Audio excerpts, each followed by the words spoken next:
কাঁচা হলুদটা আমি বেছে ধুয়ে পরিষ্কার করে নিয়েছি। এখন এই যে নিম পাতাগুলো বেছে ধুয়ে তারপর ফিরে আসছি। হলুদগুলো এখন ছোট ছোট টুকরো করে কেটে নেব। এই যে এরকমভাবে সবগুলো কেটে নেব, নিয়ে মিক্সিতে পেস্ট করে নেব।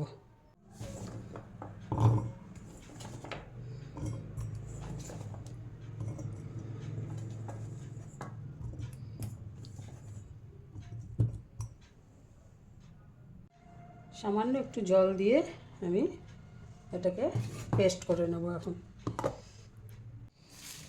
আর নিম পাতাটা বড় জারটার মধ্যে দিয়ে দিলাম, এটাকেও আমি মিক্সিতে পেস্ট করে নেব।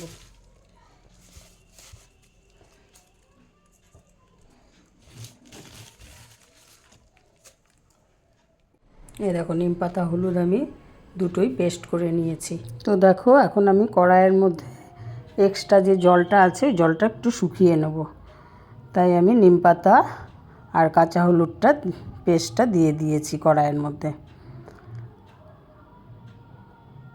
তো দেখো এখন আমি তেল দিয়ে দেব, সরষের তেল। প্রায় 400 গ্রামের মতো আমি তেল দিয়েছি।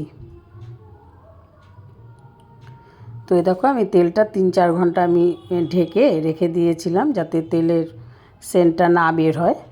তো আমি এখন ছেঁকে নিলাম, আর ওই যে আমি নিম পাতার হলুদ কাঁচা হলুদ পেস্ট করে অর্ধেকটা আলাদা করে রেখেছিলাম এরকম বড়ি করে রাখার জন্য।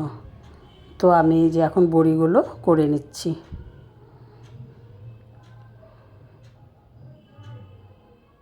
এই তেলটা আমরা সারা শীতে মাখি।